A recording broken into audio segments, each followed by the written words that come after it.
This podcast is made possible in part by the Kent County Medical Society Alliance. Welcome to the Be Nice podcast, where we dive into conversations that help us recognize, understand, and take action when it comes to mental health and suicide prevention. I'm Christy Buck, your host and the CEO of Be Nice. The Be Nice action plan is simple: notice, invite, challenge, and empower. These are simple tools that, when put into play effectively, can save, change, and improve lives. Our guest for this episode today is Susan Meekhof, a great friend of mine that we will learn a lot about. And I invite you all to find out more on our website at benice.org about Be Nice, the action plan. Today's myth buster, as we always have one, today's myth is people with a serious and persistent mental illness can't lead full, meaningful lives. I think today with our guest, you will learn a lot about how much of a myth that is. But oftentimes people believe this. Severe does not mean limited. It can be managed and people can work, raise families, get married. Treatment makes a difference. Therapy, medication, peer support, and community care help people thrive, and even with ongoing symptoms. Success stories exist. They certainly do. And Susan is a story of success. And recovery is possible. Recovery means living well with the condition, building resilience, connection, and joy. Remember, the number one reason people do not seek treatment is because of stigma. With education, understanding, you can build that knowledge base to take action and have the confidence to take action. Open conversations, challenging myths, and talking about resources reduce stigma.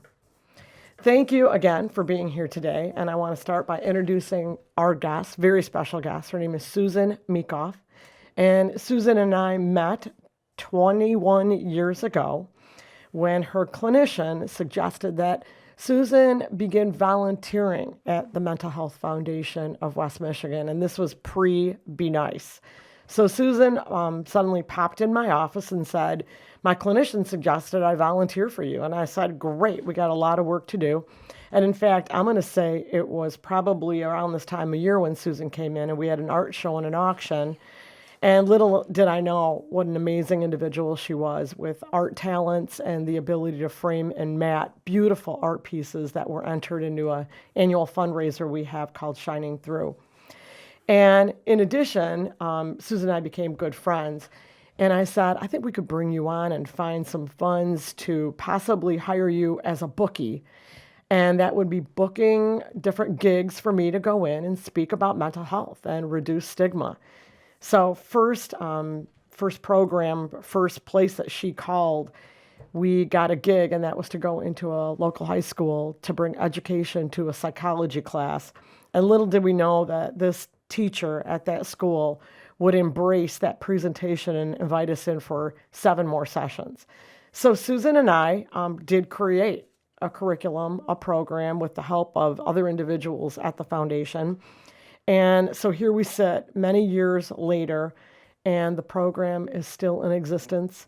It's now called Be Nice Extension, and it's something that continues to take place in classrooms all over West Michigan.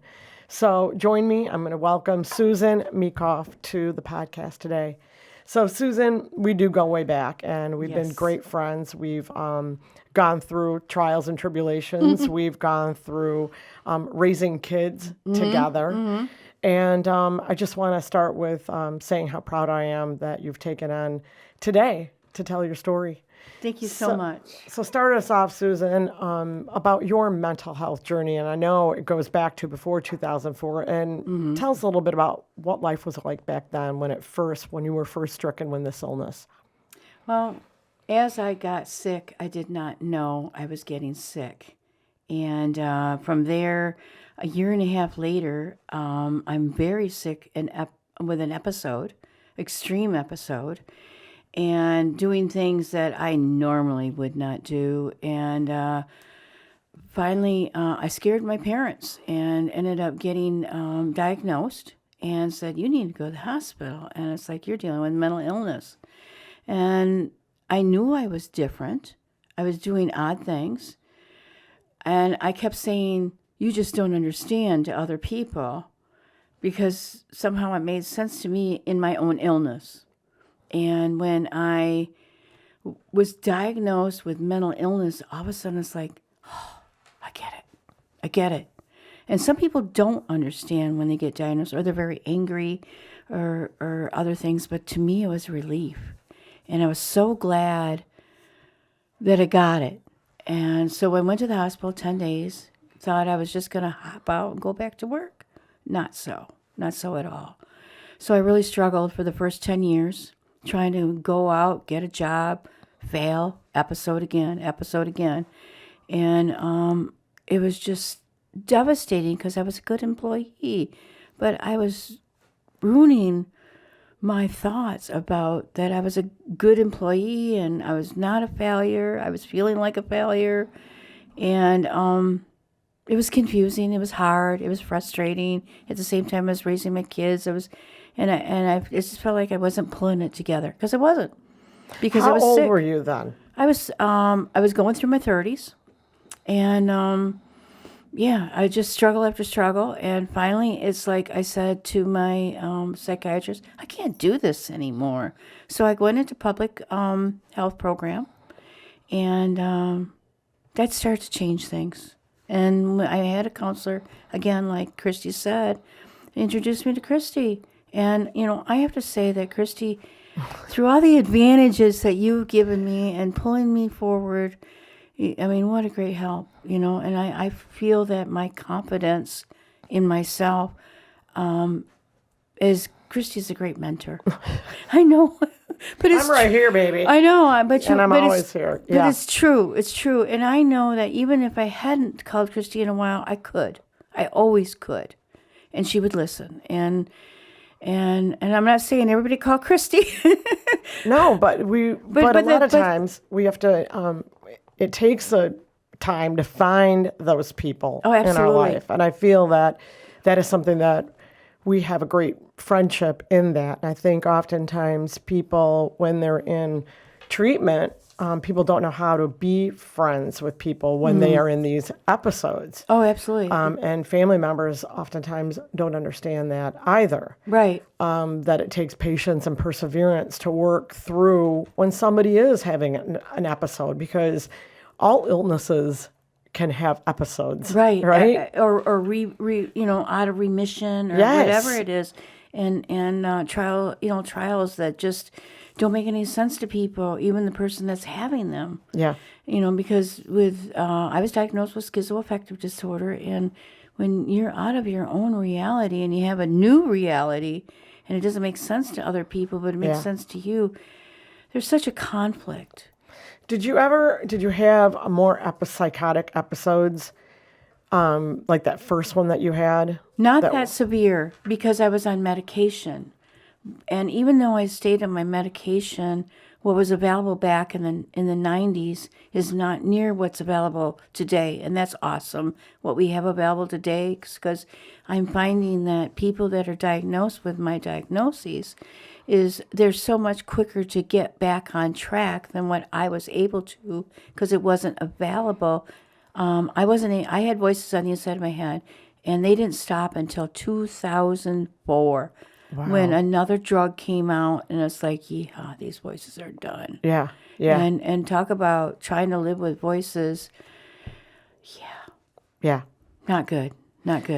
Were we on the episode we've talked a lot about, obviously we're preventing suicide. So Susan, did you ever experience suicidal ideation or thoughts of taking your life? Yeah, I did. And the hardest thing about that is when people don't understand and you feel rejection. Rejection, when you need most love.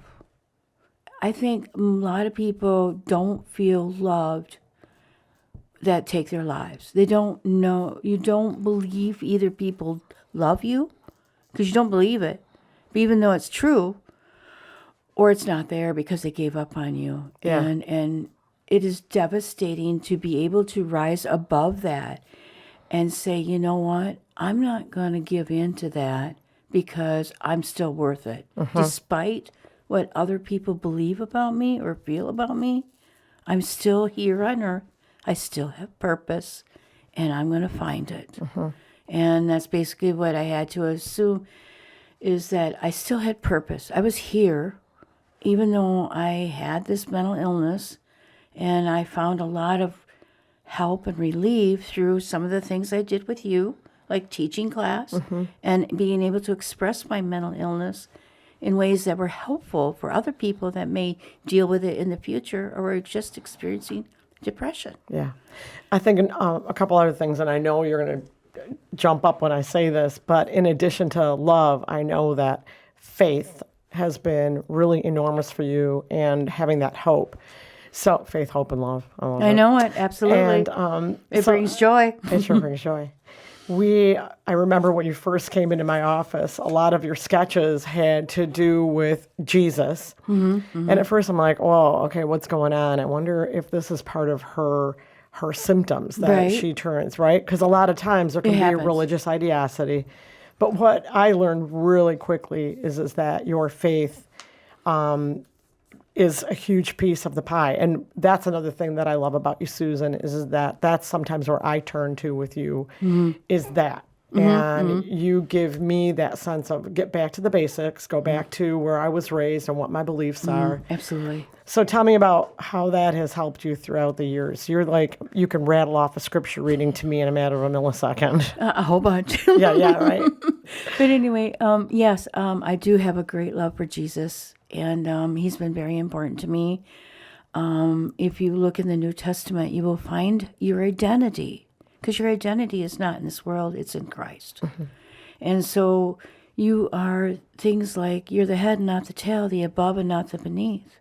You know, it's like you have the same resurrection power in Christ, which is in Christ Jesus. I mean, yes, those are scriptures, but those are the things that make me feel alive, because they're alive in the Bible. Yeah, that's what I appreciate about you a lot. Let's talk about the journey that you've had with art. And I just absolutely, you're one of the most fabulous artists. And again, you frame and mat these pieces that take a simple piece that is, was completed by someone who struggles with a severe and persistent mental illness, and make these pieces into these $1 million items. Tell me about your own art. Well, first of all, I do want to say that each piece I frame it as if it were my own. Yeah. And I put my heart and soul into each piece that I frame so that it has the best presentation for the Shining Through dinner auction, so that it'll get the most dollar for the artist, because it's important to them too. Yeah. And I feel that every time. So 24 years later of picture framing. I know. Yeah. I know. I'm still doing it. Cutting house mats, yeah. Yeah. And it's still important to me. I think this is one of the most enjoyable years I had, because sometimes I'm very sick. And last year I was in a car accident. Yeah. Owie. Yeah. And I made it through, Yep. as always. But yeah, each piece, it means so much to me to get the artist to just go, wow, I love my piece. Absolutely. What about with your own art? You've got a lot of different styles and subject matter. Yeah, one of the things I like is I like landscapes. Had some fun with that. But I think my favorite is whimsical animals. Yeah. And I've written a couple children's books. I have illustrated front covers of some books. And that's just like cream of the crop, Right. It's like when you get to do some really cool art out there for somebody else. You did some murals. I did. I did 2 murals for Butterworth Hospital. Yes. One no longer exists, cry. Yeah. And the other one does. It's on the 4th floor of the Fred and Lena Cancer Center, 4th floor.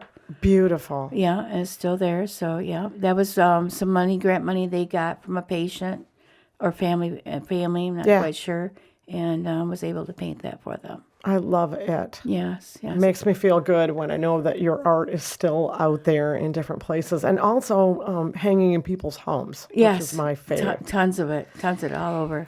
So through your work history, you did become a participant in creating a program, and we named it Live, Laugh, Love, Educating Our Youth About Mental Health. Yep. And it was 8 sessions. What did that mean to you, being part of something really super big? And when you look back and think about it and think, wow, here we are, still in existence. You know what I think? I think about all the fun I had with Christy. We did. We did. In our car rides. And Yes, and all the crazy fun we had Yeah. about just like, okay, we're going to ramp it up. You know? Or I'm going to throw you the pitch. Right. Class isn't going well for me right now. Right, Susan's over to gonna you. come out. Over to you. Yeah. Yeah, I loved it. And you know, we went back and forth so well. Yeah. And it was so much fun.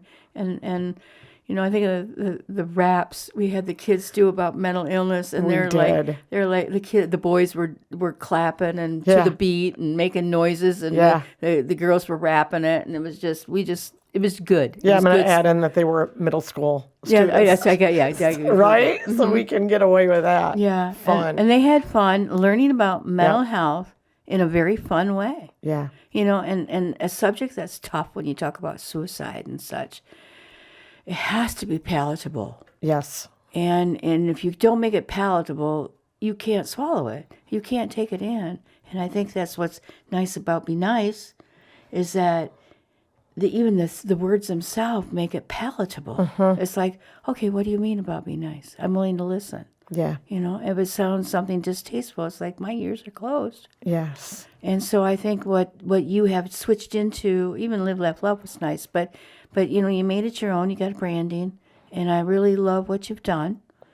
I think the action plan, and I look back at your story when you got so sick. I mean, in their own way, your parents did the N, and they did notice that something was very different within their daughter, and invited themselves in to potentially have that difficult conversation, but challenge themselves to take action and Right. put you into a safe place where potentially you were able to get that help, which was in a psychiatric hospital. Right. Which oftentimes so many folks are just so terrified of that, going into a hospital. And I was relieved. I Yeah. was so relieved. It was like, oh my gosh, I'm going to get some help. This is just overwhelming. I mean, the things that were going on in my head, full time. Yeah. Full time. Yeah, It's like you wake up that morning and you're going, oh, right. here come the voices, you know. And I was still working, believe Yes. it or not. Yep. And I called my mom that Monday morning after a great episode on that weekend and said, I can't do this anymore. I need help. I don't know what's going on. Yeah. And they called a psychiatrist friend of theirs. And I was, I guess, interviewed, whatever you want to call it, assessed. Yeah, assessed. Let's Interviewed. Assessed. And it was like, there I am, Yeah. sick. Okay, let's go. You know, and I'm a fighter. I'm a warrior. Always have been. And that is what it takes to get better, is to be that fighter, warrior type person. You're never going to go any further than what you believe. Yeah. And I believed in wellness. I wanted it back so bad. And so here today, I do have my wellness. Yeah, there are some side effects that are permanent from medications. There was that weight gain. I'm down 100 pounds. Yeah. And it's like, yeah, I got more to lose, but hey, you know, I'm in no hurry. Where am I going? You look fabulous. Thank you. So tell us where you are right now with your journey. We were talking a little bit about the pre-podcast and where you're living and what life is like right now. So I am living in a retirement village. I am on the younger side. I felt it was necessary at the time I moved in, which is about a year and a half ago, and it's because of a lot of physical ailments. And I've overcome a lot of them, or actually, I guess some of them I'm still working with. Like I need knee surgery, bummer. But you know, getting to a different stage of peace in your mind when it wasn't there before when you moved in, just having peace makes you healthier. And to have peace every day is a blessing. Yeah. Because to live something else is chaos. And I had a lot of chaos going for a long time, and I through my spiritual beliefs through Jesus. Yeah. Was able to gain that peace. Yeah. And then I use peace as my guide in life. If I move in a direction that isn't peaceful, then I won't go. If I move in a direction that's peaceful, that's probably the direction I should go. Yeah. And I find that so valuable to me as a guide through life. Why do you want to move in chaos? I have no idea. But I did. And now I don't anymore. It's a learning curve when you get sick. Yep. And you've got to overcome and get on top of that curve and realize I can steer it now. Yeah. I have a way to guide my life through peace and not through chaos. Yeah. I love your story, and I'm glad that you were part of the podcast today. Mm-hmm. And I look forward to potentially booking you again for audiences to hear you speak again, because you're so articulate and knowledgeable about the illness and so willing to put it out there. Mm-hmm. So I'm going to say thank you to everybody for listening to today's podcast of Be Nice. Together, I believe we busted a big myth, and that is that people with severe and persistent mental illness can't live a full and healthy life. If today's episode, if it resonated with you, share it with someone who might need it. These will be out in all different formats, and we're getting a lot of traction, but you can help that traction. Also, don't forget that if you or someone you know is struggling, there are resources available. Text NICE to 741-741 or call 988. Everyone should have that phone number, that text line in their possession at all times. Visit the website. Comment, get involved. If you would like your business or your school to get on board with Be Nice, let's go. We'll come anywhere.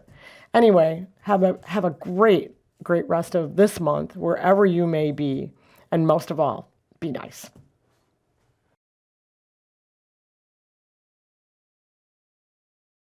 This podcast is made possible in part by the Kent County Medical Society Alliance.